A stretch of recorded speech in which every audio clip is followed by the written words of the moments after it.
When I started doing these videos, this guy immediately made the list. I mean, there was no way he couldn't be on the list. When I was a kid, I used to believe in Bigfoot, and partially that belief stemmed from a movie that I grew up with, Harry and the Hendersons. I loved that movie, still do. The thing is, like I'd watch that movie and I would think, well, I would go into the forest and then I'd hear a sound and there he'd be. Like, oh my God, I got to see Bigfoot. Here I am 30 years later, never saw Bigfoot, not once. So I now put, Bigfoot is now in my, he's make-believe. I am hoping that the research that I do, I'm able to maybe put some form of doubt in my mind, because I really want to believe in this guy. I really want to believe in all these things that I'm researching. I'm trying so hard. I want to believe it. I just, here's hoping.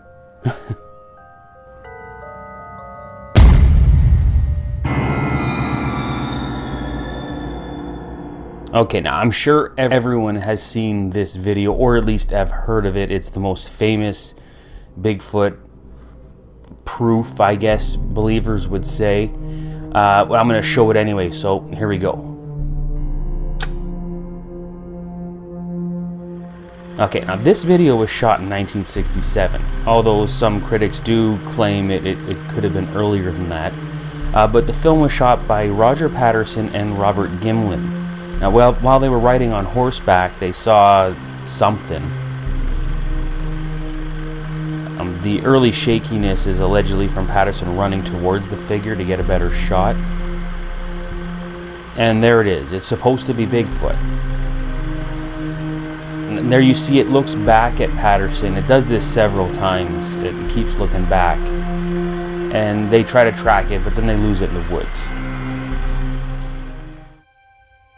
Now, this video has been under so much scrutiny, it's no wonder people don't know if they should take it seriously or not. Critics say it's an obvious hoax and claim it's someone in a gorilla suit, yet both Patterson and Gimlin not once ever admitted it. Bob Hieronymus has admitted to being the one who was wearing the suit for the film. I apologize for the quality of the video, it's the best I could find. Things that Roger changed, like you said.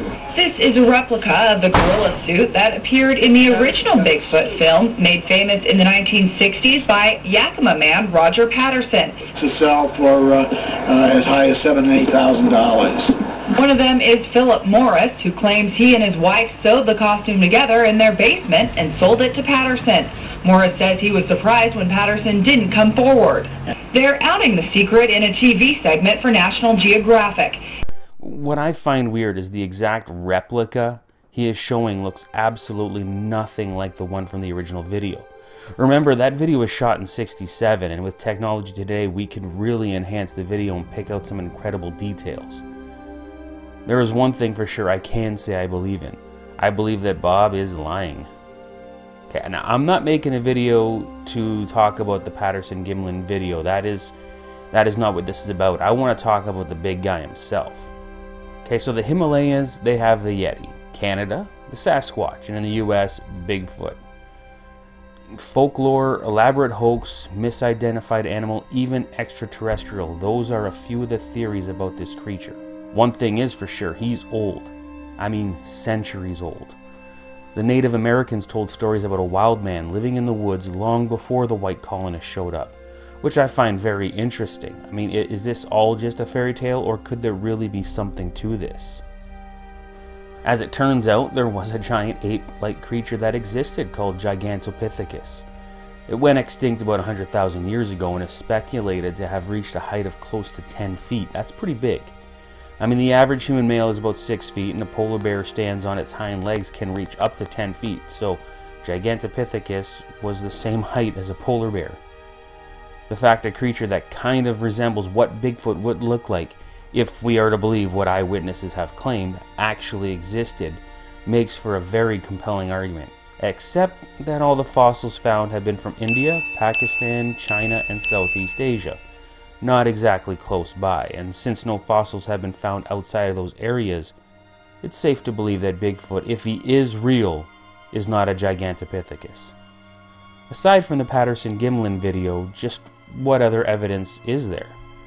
Well, there's this video as well. It's a video that is supposed to show Bigfoot walking through their yard and eventually disappears into the forest. It was filmed on 2014 in northern Minnesota.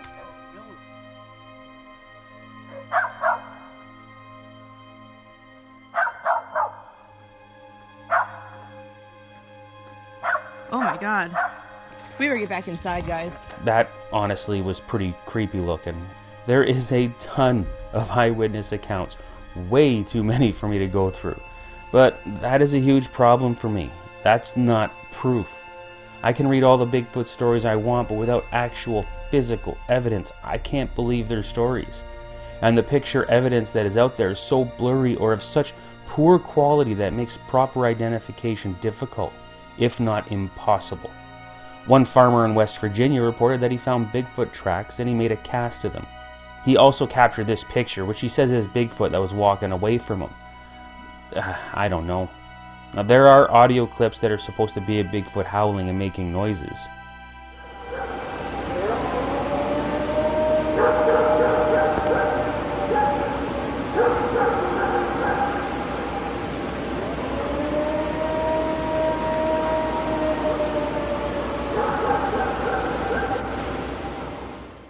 But again, I need more proof than that. That honestly could have been anything. She described him as a large, hairy, ugly monster. And I guess that kind of describes if a Sasquatch is looking through the window at you. Bigfoot plaster casts of his very big foot are everywhere and range from different sizes and shapes, which brought up another issue I have. You know, if two of the same animal, any species, each put a foot in the mud, I can promise you they would look almost identical. Yet I've seen so many Bigfoot casts that look way too different from each other. Either those are casts from a different animal, or I'm supposed to believe there are different types of Bigfoot out there in one single area. I can't buy that. It's also really simple to fake a footprint, as you can see here. Pretty much every single bit of video footage I could find was either blurry or seriously out of focus or quite obviously fake. But others could be something else. While researching this topic, I came across a lot of reports which could just as easily been misidentified animals. So let's say you're walking in the forest, and for this example we'll use a bear. Now let's put the bear behind this tree. Just a bit will poke out. Now let's do the same with Bigfoot right here. Alright, I put him behind the tree. Now we will darken them a bit because, you know, it would be shadows because of the trees and everything.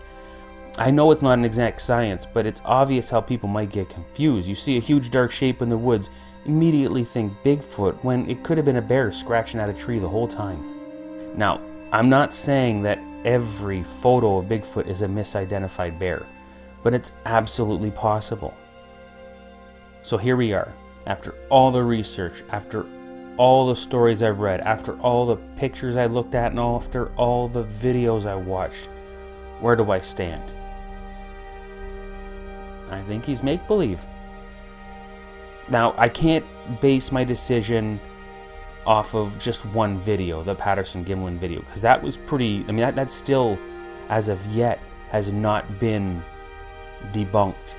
And that's creepy. I get that. That is some pretty wild evidence. But I mean, after all these years, I mean, listen, we can find 100-million-year-old dinosaur bones almost everywhere. And all these people claim to see Bigfoot, not a single bone was found. And then we do have proof that an animal, almost Bigfoot-ish, existed, Gigantopithecus, but it was in the other side of the world.